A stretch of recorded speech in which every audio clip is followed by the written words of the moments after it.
Welcome to the living room where we listen, learn, and live together. I'm your host, Richard Martin. I'm glad you're here. Make yourself right at home.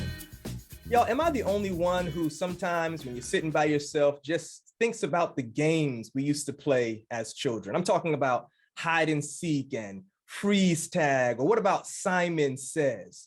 I mean, I had a blast trying to find the perfect tree to hide behind and trying to tap my head and rub my stomach while bouncing on one foot, waiting to hear what Simon would say next. And I worked up a huge sweat playing those games.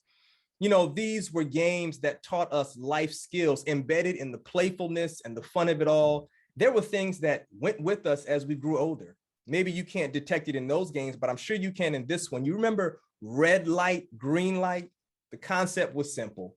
Red means stop, and green means go. As drivers, we can't help but avoid that basic principle. Red means stop, green means go. But maybe from a philosophical standpoint, as youth and young adults, we encounter way more red lights than green lights, or at least it seems that way. Today, what if I told you that there are actually green lights that you can go and pursue right now to start your dreams and to achieve your goals? And what if I told you that even if you encounter some red lights, there's a way not to allow them to force you to stop and quit? Well, I don't want you to just take my word for it. I have a special guest today who is going to help us develop our green light game plan to pursue our goals with success. Now, we might encounter some obstacles, but she's going to help us learn how we can overcome adversity and even turn those into opportunities to move forward. She's a real estate investor and developer, a community advocate, and she's an all-around game changer. Please welcome to the living room, Miss Kristian Grant. What's up, Kristian? Hey, thank you. Thank you for that introduction. Not a problem. Thank you for hanging out with us in the living room. Thank you for what you are doing. I'm excited to dive into it. I have no doubt that the listeners and the viewers are going to be inspired by just what you're doing, brightening the corner where you are. How's life? I just want to start there. How are you doing? How's your family? All well? Life is good. Life is really good. And I think sometimes we get nervous to say that or to take that Yeah. in. But this week, I've just really been focused on that. Like, life is great and I'm thankful. Awesome. Awesome. So before we started, you and I were chopping it up a little bit. I was just kind of making you aware of some of the things that I've been seeing that you're doing. And recently, you made a comment, which I thought was very powerful, very impressionable. And I wanted to just start there with you. Okay. You said, listen, I believe that your life can change in 18 to 24 months. Do you believe that for anybody? And why is that the case? I believe that for absolutely anybody. And the crazy thing is that you reminded me just how true that is when you shared with me something that I said in November of 2019. Mhm. And I read that today when you sent that to me, where I stated, by 2021, I will be a full time real estate investor and Yeah. developer. Um, wow. I I did not remember when I said that, and Mm. but I remember tweeting that, and I remember the knot I felt in my stomach when I said that. And I was just like, I'm putting it out here, so Yeah. like, it has to hold me accountable. But then I just went to work, and when you reminded me of those words, I'm like, oh my God. And that's what I'm doing. Like, I'm kind of Yeah. a little emotional because that was just, man, you reminded me how real that is. I truly believe that anybody can change their life in a year and a half to 2 years. And when you start your journey, whether it's a 5 year journey, a 10 year, a lifetime journey, it seems like everything is so long and so hard, but it's just that day to day step. Like, those steps I have been taking since November 2019 brought me to this point. And I think also just believing that it will happen, believing that there's nothing that you can do to stop what God has for you. Like, there's literally nothing that you can do to block your own blessings. We always talk about other people blocking our blessings, but a lot of times it's us that can make it or break it. But what's for you is for you, even despite yourself. So I think that people just have to decide what they want. That's the hardest part. Yeah. Yeah. Decide what I want, and then it's mine. So what led to the clarity in 2019? And I was blessed to see that. Um, I was kind of being a creeper scrolling through the Instagram, tried to get a sense of just how long your journey had been going. And I said, whoa, first of all, my birthday is November 19th. So I think the post was around then. I was So like, 17. yo, all the way Yeah. back then, she was like, this is what's going to happen. And I know some people feel a little bit of a way about putting themselves out there, because I think a part of it is we fear failure or what we interpret as the public response to our attempt, but maybe it wasn't realized. What gave you the clarity that real estate was going to be it? I've known that for a while. Mhm. And what I've been thinking a lot lately about what took me so long, like what took me Okay. so long to get to real estate. I've literally loved real estate my whole life. Being a little kid going to open houses like on Sundays, like my parents started stopping at open houses, and then to me it's like a thing, and they're like, okay, we're not doing this every Sunday, like we still got church clothes on, we still and I'm like 9 years old walking through like, this is nice, but they should have opened this up a little bit more. Like asking the realtor for the sheet, like, oh, okay, so how many square feet? And I've just Wow. always had an affinity for real estate, but the one thing I wanted is ownership, and I didn't have a real Mm. reason for that. But I'd be like, well, why can't we buy this house and this house? Like, so people, so you just have to have one house, like, but I like this and I like this Right. over here, and who I was always asking who owns that. And so um like very young, I'd be on the internet searching things and finding out who owns something and how much did they Mm. pay for it, like studying tax documents. And it's just something I always wanted, but I was doing so many other jobs to try to put myself in position to be Okay. an owner. So I was doing things that weren't real estate related or that I didn't necessarily love, thinking I had to get to a certain level. Okay. And in 2019, I had a job. It was a great job. It was really great. Everybody else loved to tell me how blessed I was to have this job, but it was still like a means to an end to me. Mhm. And I just was like, you know what? It's just time to go do the thing. Like it's just Yeah. time to Yeah. go do that. And it'll happen, like I have taken many leaps and I've always come out Mm. okay. Like even when Mm. it wasn't the smartest thing, it always worked out. So like why not go after the thing? So in October 2019, I left my job. So November is me like on Twitter trying to figure out my Mhm. life, Yeah. and I actually still wasn't going straight to the thing. I have like extensive experience in events. My last job, I worked for one of the world's largest art festivals, and Okay. my job was to host like VIP experiences for our top donors or guests. So Wow. I would have millionaires and billionaires who would fly into this festival, and I would be hosting like these extreme events, Sure. like for them to hang together. So when I was leaving to go do events on my own. I knew that was something I could do, large scale events, Right. and make money to invest in real estate. And I'm so glad that didn't work out. COVID happened and you couldn't host 700 people in one Right. place. Right. Right. Like, so like once again I was at this dead end, and it was like, oh shoot, well I guess I'll go invest in real estate. Like it was Mhm. just like I guess Mhm. I'll go do the thing. So these 2 years have been a journey of just getting closer and closer to what I actually love. It's been Wow. a constant reminder, like, stop doing a million things. Are you good at a lot of things? Like, yeah, but are you great? Are you an expert? Is this what makes you happy? Like, stop doing all the things that you're okay at or you could make a living at, and find the thing that you want to make a life doing. Like, um, Whoa. and every day I have to remind myself because my phone will ring and it'll be like, hey, can you do this event? Or like, yo, I know you did this before. Can you do it? And I'm like, yeah, you Mhm. want to pay me $10,000? Of course.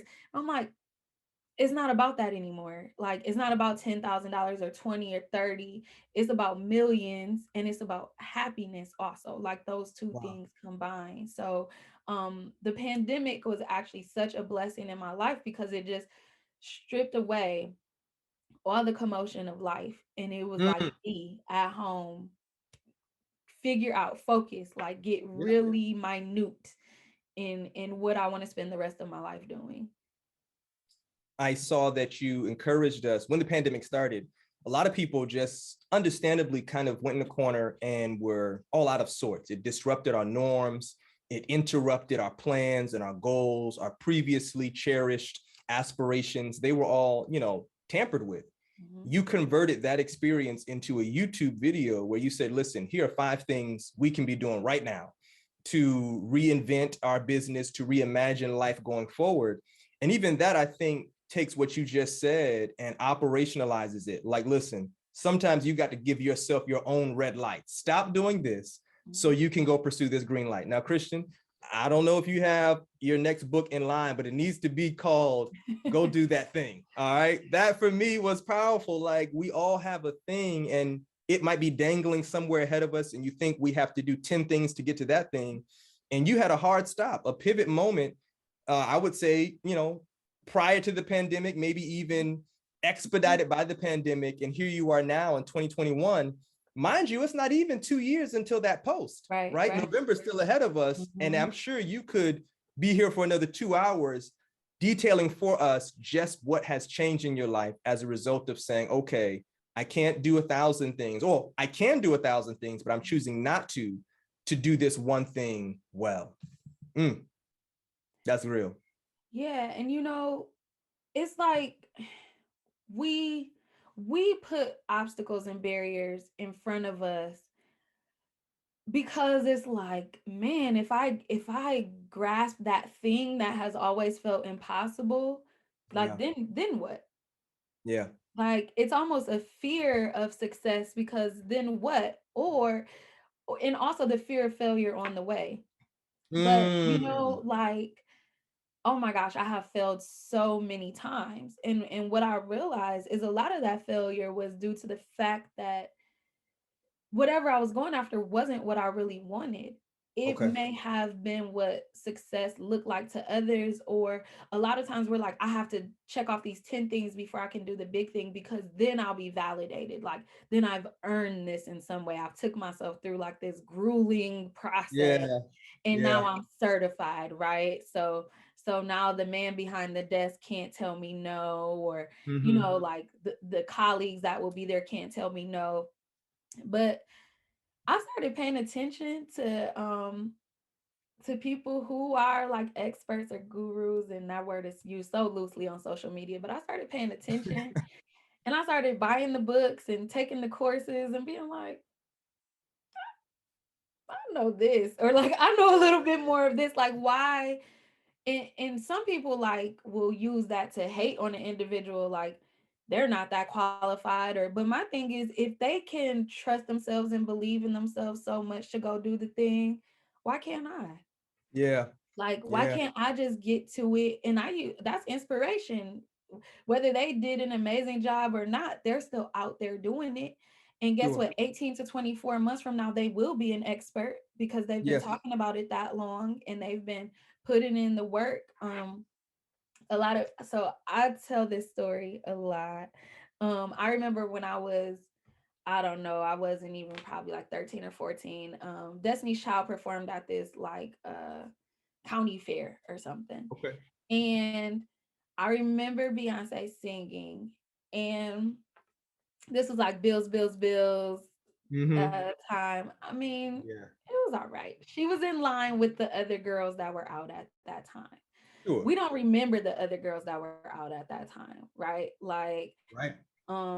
we, a couple of songs you might come on and you'll be like, oh my gosh, Shorty Swing My Way, like a couple of things, but Yeah. you don't remember the people. And so I grew up in the beginning of Beyonce's career and Destiny Child, like, they're all right. They cool. Like I saw them up Yeah. close. It wasn't all that. But I stand for B now because Mm-hmm. they were still the it group. Right. Like when they came out, like right away, you knew who they were doing things, they were cute.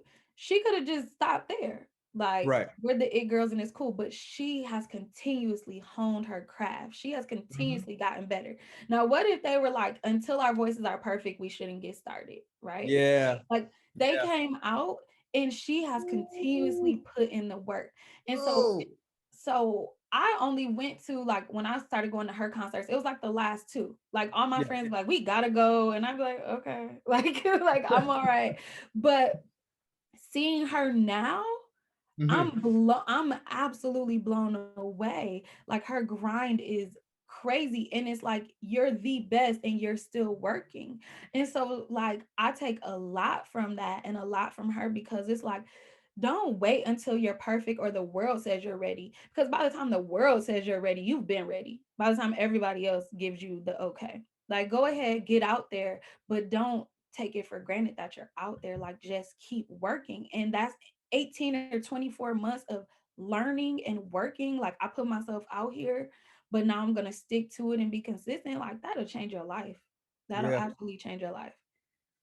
I saw a post recently that said it may be hard to get going, but it will be easier to keep going. Now, someone can poke holes in that, but the concept was simply this: in many ways, we don't give our chance the true chance to realize dreams and goals because of what, in many instances, is the very real hard work of getting going. Jim Collins, in his book, Good to Great, talks about the momentum or the energy necessary to build momentum. He uses this picture of a flywheel. And he says, man, the flywheel works best with momentum. The hardest part is generating it. But once it's going to keep itself going. And I Mhm. think that picture of 18 to 24 months, one of the things my wife and I love to say is the time's going to pass anyway, right? Right. 18 to 24 months is going to go by. Like, it's not going to say, well, listen, when you want to start pursuing your dreams, then time will Right. continue. It's going to go Then we'll by. start the clock. You know what I mean? And so why not scrape your knees? You know, why not surprise yourself and not scrape your knees? And you say, oh man, I definitely thought, like you mentioned, that it was going to take climbing the rough side of the mountain. And I think sometimes that image of struggle towards success can be um, sanctified. Like, it seems like this is the way to go. If you didn't do it Mhm. this way, then you don't really have your stripes. But the reality is, I think we are living in a culture where not only is the world smaller, but people are way more willing to, for instance, you know, I say, Kristian, I'm trying to become a real estate investor. And you could easily hide your cards and say, well, you know, do well. I had to climb the rough side of the mountain. So do you. And I do think that some lessons will be learned through struggle. Don't get me wrong. But I do think that a few things could be avoided because of the kindness and willingness of others to say, be mindful of this. Now, once you give me that advice, whether or not I take it, that's on me. But at least you were kind enough to say, all right, Rich, you want to think about 1, 2, 3, ABC, right? And then once you get here, call me back, right? Because I don't want to give you too much. So I think that your counsel so far, in terms of saying, listen, give yourself permission to pursue it.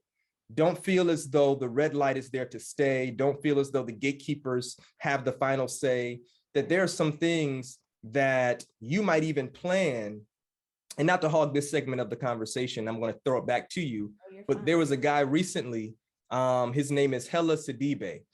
He recently completed a transcontinental run. Kristian, this brother ran, he's 30 years old. He ran from LA to New York and finished, I want to say late May of this year, early June. Wow. Um, his original goal was to do it in 100 days.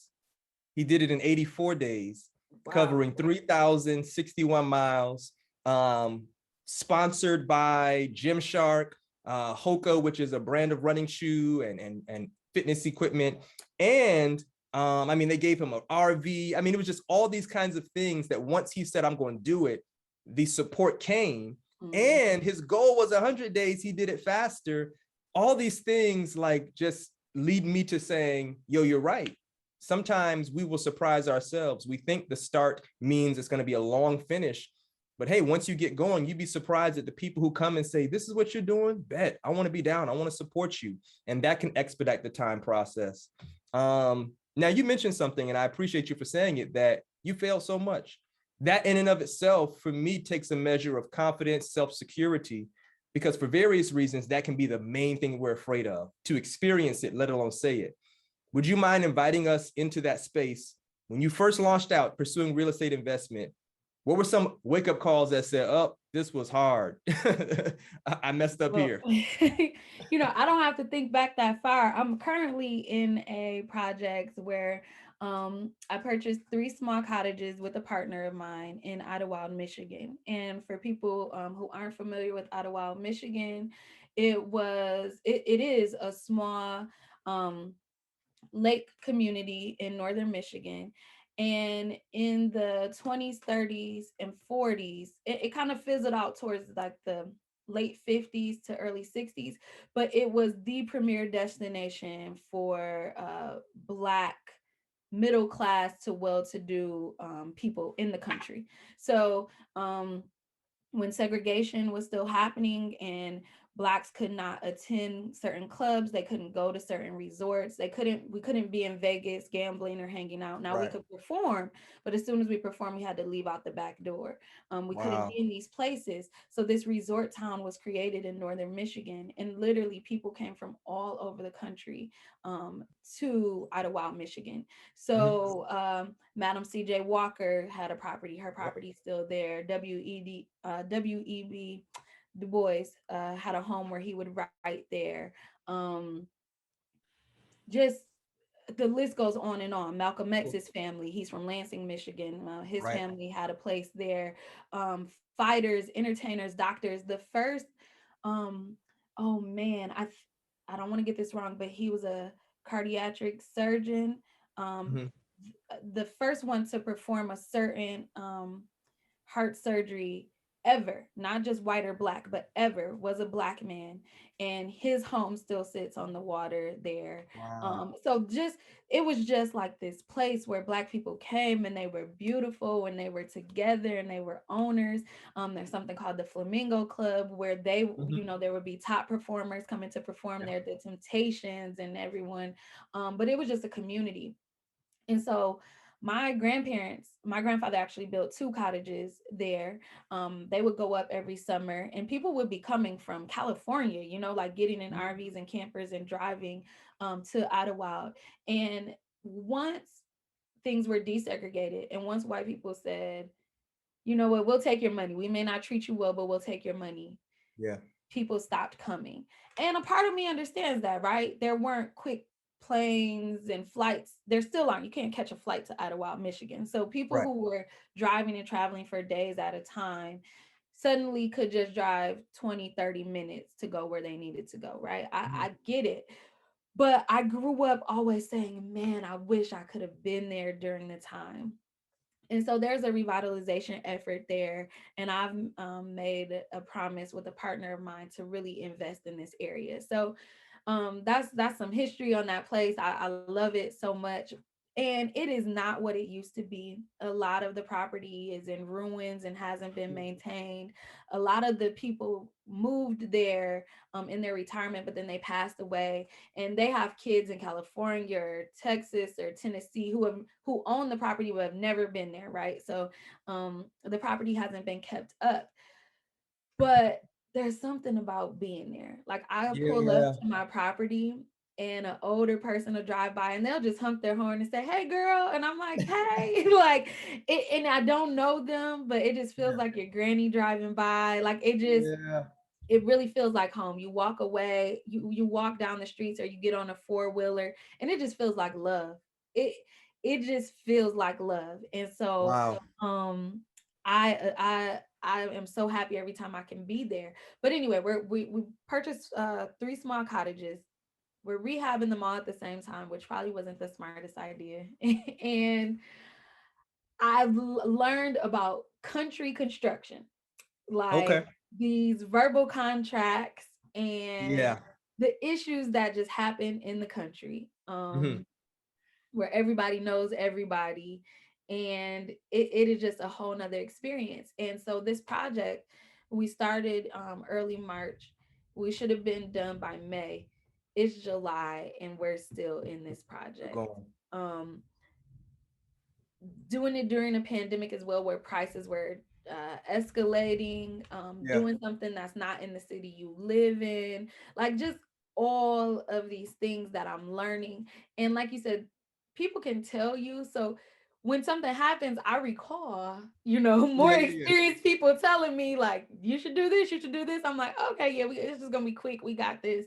And now Sure. I'm like, well, I heard the lesson and I learned the lesson. Like we don't ever have to go, we never have to cross this bridge again, right? Yeah, yeah, Um, yeah. so so at at this moment, this time last week, the project felt like a failure in a lot of ways. I actually shut the site down. I told everybody go home. I changed the locks. We gotta take a break. Like I need a week to think. But it's not a failure until you walk away. And there are some Mhm. things where you need to walk away. Yeah. And the failure becomes a lesson, right? Because you're going to carry that forward. But some things you're not going to walk away from. It'll be a success at some point. It's just we need to recalibrate for a minute. Mm. um so I don't think, I'm saying all that to say, like, I don't think there'll ever be a time that I stop Okay. failing in a sense. And I'm not a failure, but I will be Whoa. forever learning lessons and taking chances. I'm a risk taker. So I'll be forever taking chances and then be like, ooh, okay. Like I jumped, Yeah.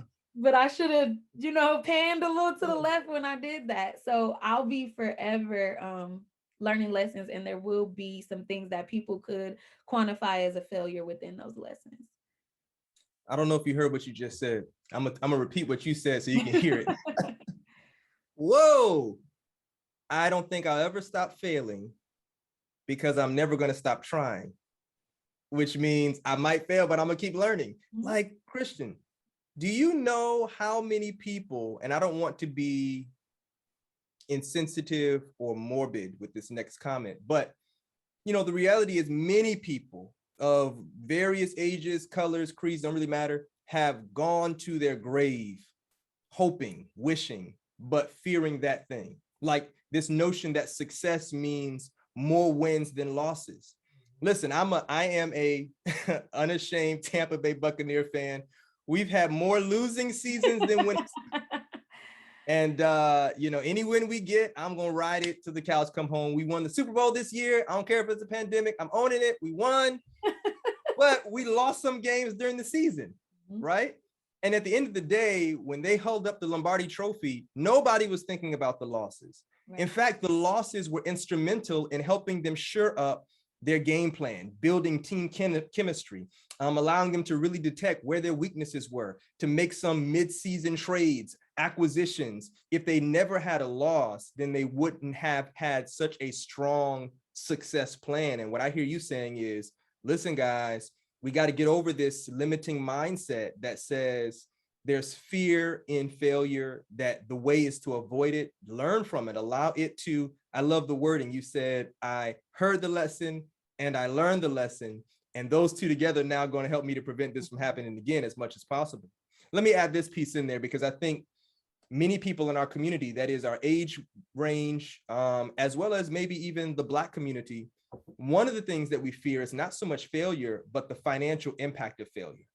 So somebody listening and watching right now is like, Kristian, sounds good, right? I'll put it on a t-shirt and wear it. I might even put it as a tweet, but I don't have all the money in the world to just be, failing. What do you say to that person for whom it's the financial implications that they are, they have a reservation about? Yeah. So last week that was me, right? Like I had to take a day. Like I had to take a day and sit in this other room and look out the window and just whoo like take it in because um I have invested about $30,000, right, on Okay. this project. Um and didn't think it would cost that much going in. Yeah. And $30,000 is more than I have ever had liquid to Sure. give, right? In 2019, I was making $50,000 a year. Mhm. So $30,000 to give, I kind of had a panic attack because I'm like, oh my God, like I don't want to be a bad steward of what God has Sure. given me, right? Like I worked so hard to get here. And then as soon as I'm working, I'm writing the checks and I'm giving it away. And I was like scolding myself. And I literally, was having like an anxiety attack. Sure. And I had to reframe the way I thought of things. $30,000 is more than I have ever had, Mm-hmm. but $30,000 isn't the goal. Hmm. And what is $30,000 in the grand scheme of things? Right. So I can focus on that $30,000, or I can take the lesson, move forward smarter. Yes. Um, but also I had to give myself grace. Like, you did the best that you could. You didn't throw it out the window on purpose. Like, you know Right. what I'm saying? And it wasn't thrown out the window. Some good came from it, but I did the best I could with what I had at the time. And Right. now I know better. So I'm going to do better. And we're Mm-hmm. not going to waste time or energy here. And it was really just the fact of like, money is energy. And Yes. the energy I'm giving off right now is not going to attract more money. Or it may attract 30,000 more dollars, but that's not enough for what I want to do anyway. So it's like, get over that. We did what we knew to do, but we're going to focus on being an attractive person, an attractive vessel to larger money, and Sure. we'll be better stewards of it next time. And so Okay. it's just really like, I know it sounds crazy, but making money and having money isn't even really the issue. Mm-hmm. Like, it's mindset. It's Yeah. completely mindset. I I have been a person forever who's like, okay, I want to make $1 million this year. So what do I need to do? And that's where it came from, doing too much, Mm-hmm. because I didn't have $1 million plan. So, but like, I had a $20,000 plan, and then the 30,000, and then maybe I could flip this to 100. So in one year, I'd be like, I got to do these 50 things, and then I'm gonna be a millionaire. Yeah. Like that's Yeah. what's gonna happen. And what I'm realizing this year is, it is not my job to make $1 million. It is my job to attract $1 million. It is my job to believe that it is going to find me. Mm-hmm. It is my job to position myself. It is my job to know what to do with it when I get it. Wow. And it's going to find Wow. me working. But Mm. there's nothing that I have to do on paper to make $1 million. Like, that's not Yeah. even my goal anymore, my focus. But see, I've always felt like I had to earn everything. And Right. it's how I was raised. Like, my dad wasn't just giving, like, Dad, can I have some money?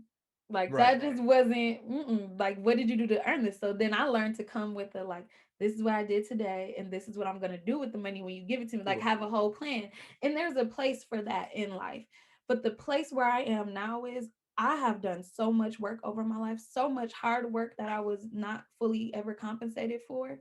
Sure. So moving forward, I'm not holding myself accountable to earning anything, but I'll Mm. attract everything that I'm supposed to have. And to be honest, when I look at our community, Black people are held to earn every single thing. We have to earn respect. Yeah. We have to earn being treated like human beings. And when we earn it, we have to fight to keep it, right? But when I'm Mm. around white people, to be quite honest, it's just like, life is supposed to be good, right? Like, Yeah. I don't necessarily have to deserve this, but my grandpa worked like 100 years ago. And so, like, that's, we still riding on that. And so I'm like, me too, right? Yeah. Like, I'm gonna be knowledgeable, I'm gonna be accountable, but there are just some things that are my right in life, and I get to Mm. decide what those things are. And I'm not choosing the stressful route anymore. Like, we talk about that hard journey. I've Yeah. I've done that. I have done that. It was Been there. cool. Like you said, got the t-shirt. That my Yeah. picture is on the wall. I promise. Like, if you go, my picture is on the wall. And I never have to visit that place again. Sure. I don't. And that's what I'm deciding. Sure. I love the way you captured it. You said, I'm going to be knowledgeable, I'm going to be accountable. It's going to find me working. You're talking about a passive, um, you know, activity less Christian where, you just sitting back, sipping tea, and then all of a sudden somebody's like, we've been looking for you. Here's your $1 million. Like, you know what I Right, mean? right. I'm going to be working, I'm going to be investing, I'm going to be training, advocating. I'm not going to be idle. But at the same time, I'm not going to block off this sense that there are some things that you don't have to bracket me on, or you don't have to limit me on, to put it in a better way. And I see the same thing you're talking about, and I'm sure listeners will be able to relate, where you do get this sense that in many ways it was part caught, and in other ways it was part taught. As a black man, a black woman, well, we were children, so black boy, black girl, you've got to do things 10 times better. If it's 8 o'clock call time, get there at 4 o'clock, and just wait 4 hours. If you can get an A plus, get an A plus plus plus, right? And I think that the intent behind it is valid, and it deserves commendation. I think it kind of lit a fire for us to pursue some things, and it made us aware of just some societal realities that if we didn't get taught, that we might have been ignorant to, and that could have been a whole nother issue. But I just hear you saying, as much as we must acknowledge certain things of the past to be informed, we also can be informed about how things are changing and how we can be a part of that change. I mean, that you can say, listen, Rich, man, the whole stress route, I know what that's like. My body has kept score. That's a book, the body keeps score. Like mind, body, spirit. I know that stress. I know the anxiety. And hey, I think that our generation, late 20s, early 30s, those of us who caught the technological boom and all that, like we have so many advantages, but in many ways, our own mental health has been challenged as a result. And so what I hear you saying is like, yo, Rich, any way that we can pursue this thing while also being stewards of our whole health, that's what I'm about. That's what I'm about. Man, mental health and physical health is such a real thing, and we deserve so much better than we've been given. And like you said, my I have conversations with friends and my siblings all the time about what our parents did or what they didn't do. And the reality is they did the best that they could do. Our That's it. communities did the best that they could do. And at some point, we have to take ownership of, okay, this is what happened, but this is what will Yeah. happen in the Yeah. future. And so where my parents, I'm the oldest. My parents were very hard on me. Um, but it was for a reason, right? And Yeah. it allowed me to things don't really bother me or knock me off my square. But there's also this internal stress that, like you said, my body has felt for 34 years, right? Like in church, you better sit down, you better be quiet, you better have a smile on your face, you're not gonna talk back. I don't care what anybody else is doing. My kids will not be acting a fool. Like my kids are Yeah. gonna be articulate. When someone speaks to you, you better have a clear sentence. Don't be Yes. sitting there looking stupid. Like, like No Hans, no whats. Yes, yes, ma'am. Yes, yes, sir. yes, ma'am. I'm great. How are you? This is at 4, 5. It prepared me to be the youngest school board president that my city has ever seen, to Wow. go speak in front of thousands of people, to talk to the president or the Senate, or it prepared me for like all of these Yeah. things. But there was a price to be paid for that, where I overanalyze everything about myself. I can't watch a video of myself talking. Like I did that. I can't go look at it because I'm looking at every minute thing that I did. And my mom's gonna call me and be like, you looked really good, that was great, but at 13 minutes and 20 seconds, Ah! like like, and well, we Woo! laugh about that now, about how our parents parented, but like there is a point. I remember every day driving to work, my chest would get tight. I would get sick. I wasn't sick 10 minutes ago, but now I'm driving into work, and somebody was like, that's like an anxiety attack. And I'm Mm, like, anxiety? I don't have anxiety. My chest just gets tight and I can't breathe for a little while, but that's right. not It's not anxiety. anxiety. Like Everybody gets that. I'm cool, I'm calm. Like it was, and when I started just like researching those words and those things, just realizing so many years of suppressing Sure. emotions or judging myself but holding it back, and like you can't run from that. Your body's going to give you that. Like at a certain point it's going Mhm, to come out. And I mhm. just had to say like, okay, at what point do I change things? Like, Wow. at what point do I not hold myself to such ridiculous standards? what point do I think about that little girl?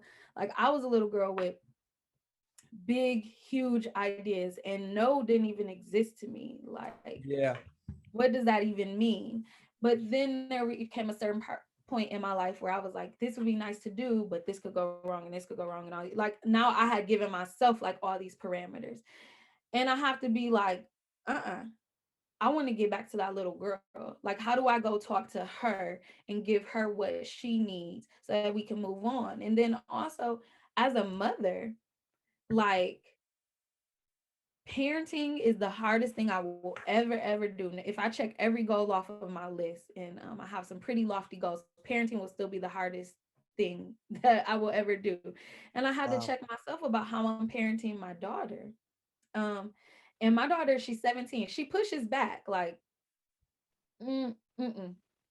I don't want to do that. I like, and in my childhood, no wasn't a. My parents Yeah. said you're gonna go speak, you're gonna go do this, you're gonna go help so and so. That's what you're gonna go do. You're gonna sing in the Mhm. choir. You go. That's what you're doing.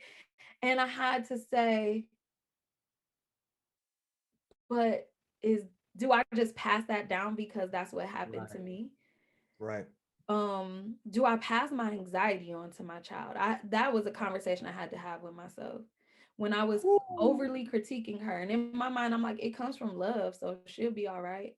You know, Hmm. I want to show her what she did wrong before anybody else can show her what she did wrong. So at least it came from me.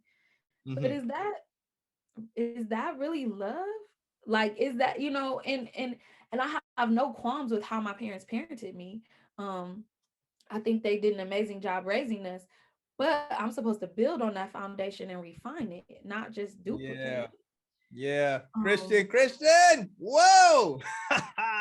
so Yeah. he challenges all the time. Like even today, I text my daughter. I said, you have this class with Xavier University. I want you home. I want you sitting at the dining room table so I can see you. I want you taking notes. This is serious now. We're going to senior year. And she's like, Mom, I got this. I can Yeah. take the class on my phone where I'm at. I'm like, no, you can't. Like, I'm just like, that's not. And she's just like, why? I'm like, well, because I said, like, and it's that constant challenge where sometimes I have to step back and be like, because I said, I should have a better reason. Sure. I should have a better reason. Um, Yelling, putting my hands on her, and because I said should not be the only tools in my toolbox if I'm Hmm. really doing what's right. And if I'm supposed to be the person who loves her, and I say this all the time, if I'm supposed to be the person who loves my child the most in the world, there I can say without a shadow of a doubt, her father is great. My Yeah. parents are amazing. My granny adored her, but there is not a single person on this planet who loves her more than I do. Mm. And how would she know that if I'm holding her to impossible standards, if I'm yelling, if I'm putting my hands on her? How would she know that? And then if a man comes into her life and is loving her the same way, and I suddenly say that's wrong now, he shouldn't be putting his hands on you. He should not yell at you. Why is he so critical of you? But that's how you programmed me to receive love. Wow. And Wow. so my daughter has been the biggest lesson of my life because she is a mirror for me. Mm. Like in my best moments and in my ugliest moments where I am yelling and I'm like, do it because I said, I feel Yeah. an instant mirror up to my face. Yeah. Like, is this the face of love? Is this, Mm. is this the best way to communicate? If you can't communicate with her, how can you articulate yourself to thousands of other people? Yeah. Um, so she has been my biggest lesson, my biggest struggle, because loving yourself, and I see her as myself, is a struggle. It's a journey. Hmm. And realizing, like, being honest and saying I have anxiety. I do not want her to have these same things. Yeah. Her being really adamant, like, I don't want to take 3 summer classes. I don't want to take AP classes. I'm like, what do you mean you don't want to take AP classes? She's like, I don't want to take it. It's Right. stressful. I'm stressed. I'm like, okay, all right. Yeah. Her saying, like, I know you're the school board president, but I'm not. I didn't run for Mm, school board. mm. Because me saying, you better not get to that school, act no fool. You know they know who I am. You start And, speaking through your teeth. like me saying, you know what, you're right. That's Yeah. what I chose for myself. You didn't choose that. You shouldn't have to choose Mm, that. I didn't choose my mm. dad being a deacon. I didn't choose my mama being best friends with the pastor's wife. I Yeah. didn't choose that. Growing up as a PK when my parents were not pastors, I Mm-hmm. didn't choose that. Um, and at what point we run into adults all the time who cannot choose their own path. When you Yeah. ask them, what do you love? What do you want to do? They do not know. They know Mm-hmm. what they think they're supposed to do. They know what everyone else would be proud of. I know if I do this, people will be proud. The people I know and strangers, they'll think, I'm great, but they don't know what they want to do. That didn't start at 21. Yeah. Yeah. Like, that It's started deeper at than an that. age where somebody said, you're going to take this AP class because I said it. You're going to Right. study this because I told you to study it. You're going to go to this summer camp because I said. And now suddenly we expect them to know what they love and who they are. It doesn't work like that. Yeah. Yeah. I can relate to that. Coming up in high school, the first 3 years, freshman, sophomore, junior year, maintained a 4.0, and I got to a new school my junior year. And to be honest, Kristian, like freshman and sophomore year, the notion of having a 4.0, it wasn't in front of my face like that. I was just doing work. And it wasn't until I arrived at this new school, it said, what's your grade point average? And I said, 4.0 or something like that. And they were like, what? Made a big deal out of it. And their response, fellow students, as well as teachers and administrators, were like, don't let anything mess with that. To the point where if you don't have to take hard courses, like that you don't need to graduate, don't take it because that could mess up with your GPA, right? So I remember like, okay, I want to take these courses. And they were like, well, that course and that teacher is really hard. And so you can, but it might, the Right, whole thing right, was right. 4.0, 4.0. And I mean, full transparency, it ended up being a class I had to take that I got like a B plus on. And I didn't get the 4.0, but the mentality was avoid whatever could tamper with this picture of, the perfect score, right? And even now, I am unlearning those things because, man, listen, it's just life is too complex and too beautiful to try to tailor, or I like to say it, try to edit while you write. Man, some things are going to be produced first, and then you'll go back and say, okay, wow, I'm glad I went and took, AP physics, even though I got a C plus in it. Right. Man, this physics goes with me in life, and no one's asking what you got on the grade. It's the knowledge, the experience, Mhm. the know-how of, man, like for instance, when I went to college, took calculus, didn't need to take calculus, but I wanted to. And people were like, dude, you're not even going into a field remotely related to that. Why this? But I wanted to overcome that need to avoid that which could be a challenge. Right, right. I want to ask you just a couple more questions, if that's okay. Yeah. Um, you could easily be a person that someone would say, Kristian, like, you should go to California or New York or somewhere where there are major real estate deals and opportunities, or a place where the networking, according to outside observers, will be a lot greater. But you're not only growing yourself, your family, but you're growing your community at home. Like, why are you so passionate about developing Michigan, Detroit? Yeah. So, I am actually from Western Michigan. I have a Okay. strong love for Detroit and the East Side. Um, I'm really passionate about Detroit just because, well, first of all, Detroit is the blackest city in the United States. I Mm-hmm. love that because the west side of Michigan is not. Like it is not. And so as a child, we would go to Detroit to visit family, and all the black men would be outside working in their yards, and it would just be green and manicured. And this was not the suburbs. This was in Detroit. And I would see all the black men and the black families, and I'd be like, wow, like I would just be like so in love and walking down the street and just seeing people who look like me, hearing music that we listened to growing up, and then coming home, and I was just completely a different thing. Yeah. I was always one of the only growing up. Mm-hmm. And so but staying in Michigan in general has been a continual process for me. I'm always like, Okay. I'm going, and I've said once my daughter hit college, I am encouraging her to go outside of Michigan. I went to Yeah. Michigan State University, and I'm a Spartan through and through. I come from a All Spartan right. family, so I love Michigan State, but it was also out of necessity. I had a daughter, so I Yeah. had my child when I was 16, and Mhm. so I didn't want to leave my network. So I just went, an hour or so away from home. But for her, I'm like, go spread your wings. You can always come back, right? Right. Um, but I think there are pros and cons to staying where you're from, right? I have tons of family, deep networks here.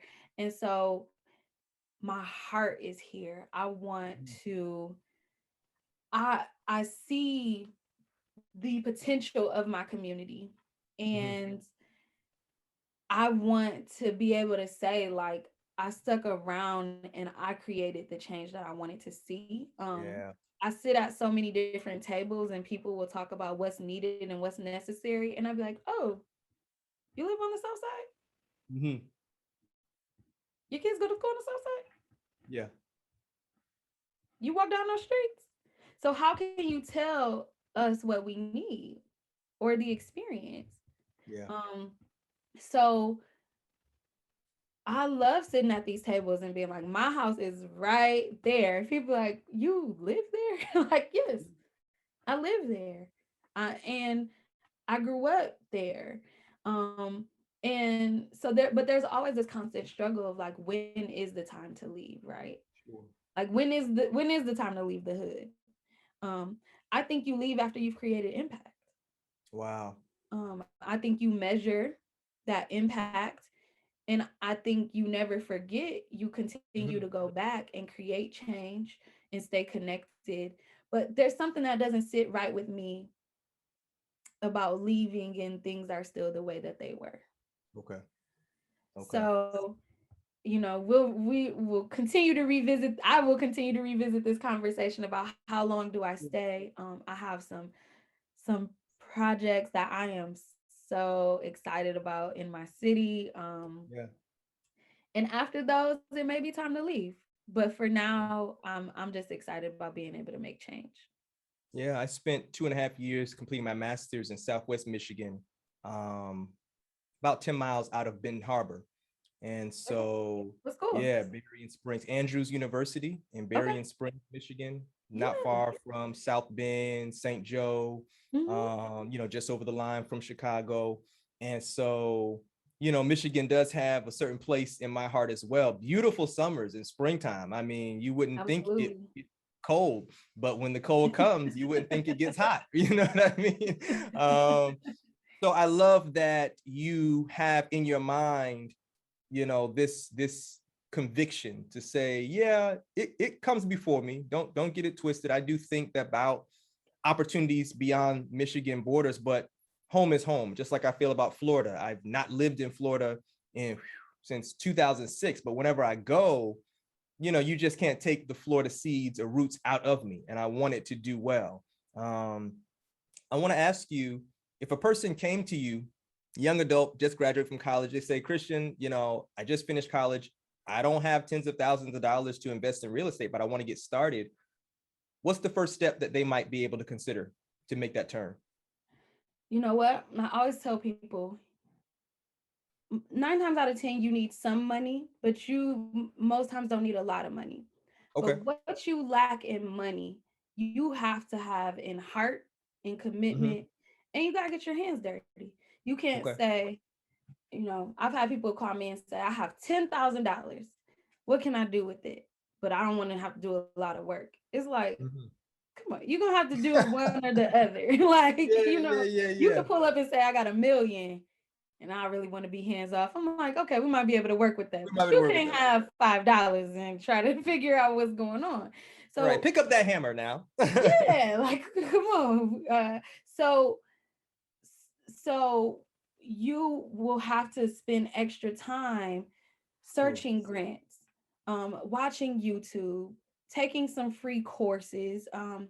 I just found out a few months ago, if you have a library card, there are a lot of courses that you can take on, like Emeritus Mm-hmm. and what some of the other learning platforms, Udemy. There are Yeah, free you courses you right. can take, and so you're gonna find some duds where you're like, I knew a lot of that, but it's just the continual learning.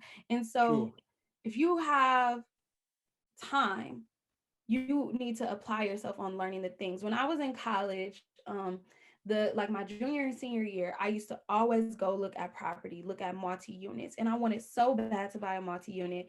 And in East Lansing, you can't touch a multi unit Right. now for the prices I was looking at then. But they were like 100,000, 110, 20, 30. And that seemed like a lot of money to me then. But I just knew, like, I was just wanted so bad to move into one of the units. And in college, you rent out by the room. So Right. if there were three bedrooms, I could have lived in one room and had eight other rooms to rent out. But everyone Right. around me was saying like, well, what happens when you leave? You're only going to be here one more year. It's hard to do this. What if people don't pay the rent? Like they had all these reasons. And I knew about the down payment assistance programs. I had a really great credit score at the time, but I let people talk me out of it. Mm. And when I was in college, we were paying $600 a room, and I graduated in '09. Like I can't Yeah. imagine what it is now. I can't imagine Yeah. how I would be able to pass that down to someone. Even at that point, I could have hired a property management company then at Right. $600 a room, but I let people talk me out of it. And some of them meant well. My dad is very he's not taking a risk. He's Right. very conservative, period. Like I had a full ride, and I had a full ride scholarship. And so when other loans, just regular bank loans or things that were offered to me, I was like, I can use this money. Like I don't need it for Right. school. And it was just like, I don't know. I wouldn't touch that. Don't let people talk you out of what you know in your gut. I knew in my gut that was what I should have been doing. Right. Wow. But I didn't want to fail. And then people be like, I told you. I Yeah. didn't want to fail and disappoint the people closest to me and have to lean on them because I failed.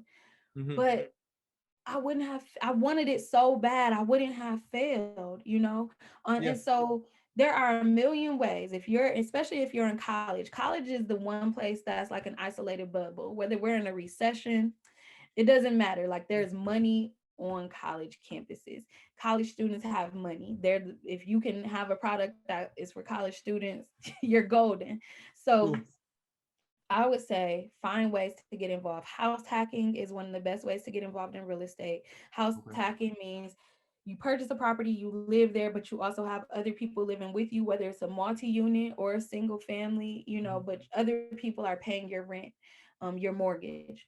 And so that's one of the easiest ways to get in. And then now you're able to pay that mortgage off or pull equity out and move to another property, and Mhm. continue doing those things.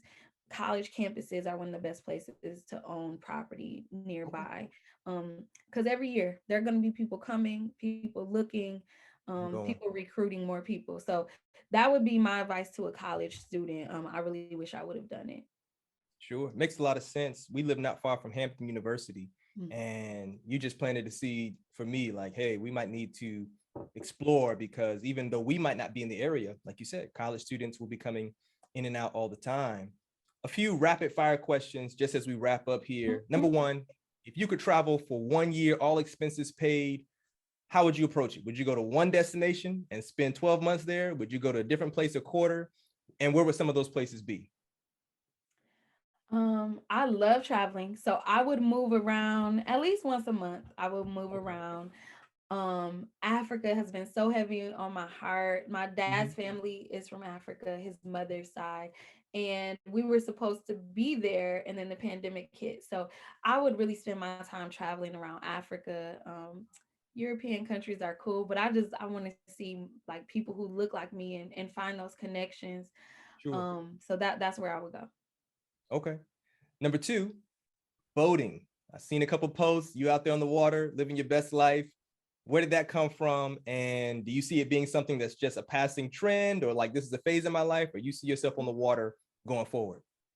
So boating, the first time I took a boat out on my own was in 2014. It was a Father's Day gift from my dad. I took my family out, and even before that, I would always say, I'm going to own a boat. Like, I'm going to have Mhm. a boat. And so this year, I met a few goals that I had set for myself. And for my birthday, that was one of the presents that I gave myself. Okay. I actually joined a boating club.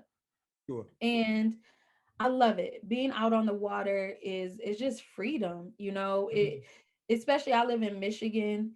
We have arguably some of the best beaches and bodies of water in the country. You know, Wow. you can go to the different oceans and that's cool, but when you're on Lake Michigan, it feels like the ocean. You can't see anything around Yeah. you.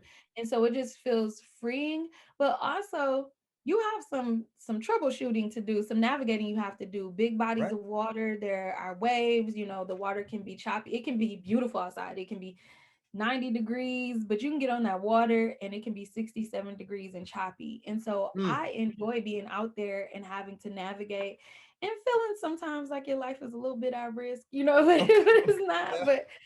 But I just enjoy that. I enjoy everything about boating. I think I will be doing this forever.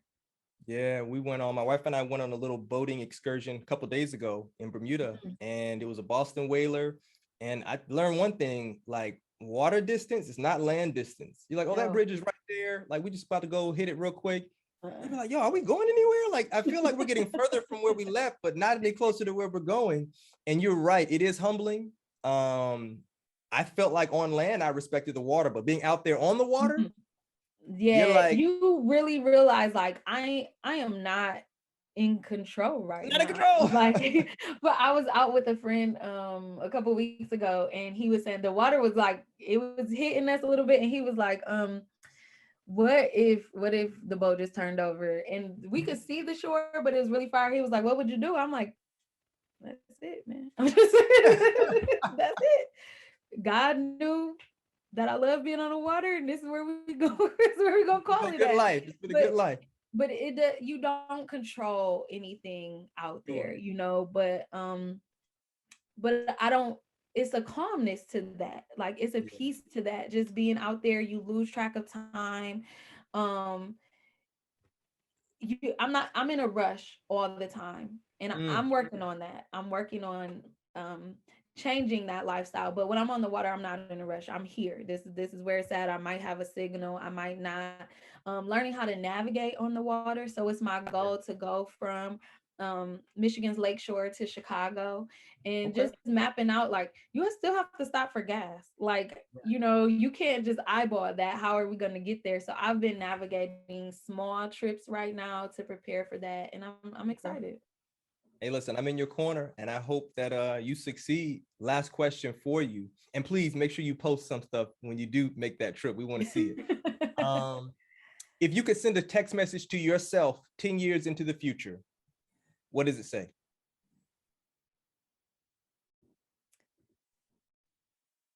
It would say we did it because I'm positive that by that time we'll have done the things. All right. Cool, cool, cool. Kristian Grant, everybody. Thank you so much for hanging out with us today in Thank the you living so much for room. having me.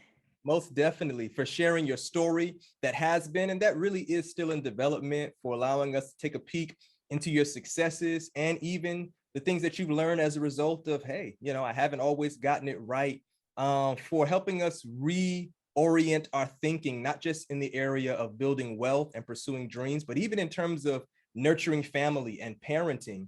Would you be so kind just as to share with listeners and viewers how they can keep in contact with you, social media handles, websites, anywhere you want to direct us? Yeah, so you can find me most on Twitter. I'm always like, follow me, don't follow me. But I feel you. I'm on Twitter. It's King KG, so KYNG KG. I'm also on Instagram, Kristian C. Grant. Um, check out my website for the cottages, bgcottages.com. I'm really excited about that. And yeah, if you find any of those places, you'll find the rest. All right. Good. Listen, family, this is what we do. We listen, we learn that we might live. And what we learned today is life presents to us red lights and green lights, but we have an assortment of community members as well as a wealth of wisdom that we've gleaned today that can help us turn those red lights into lessons and those green lights into inspiration to move forward. That's all we have for this episode of The Living Room. I'm your host, Richard Martin. Our special guest has been Ms. Kristian Grant. Until next time, continue to listen, continue to learn, continue to live.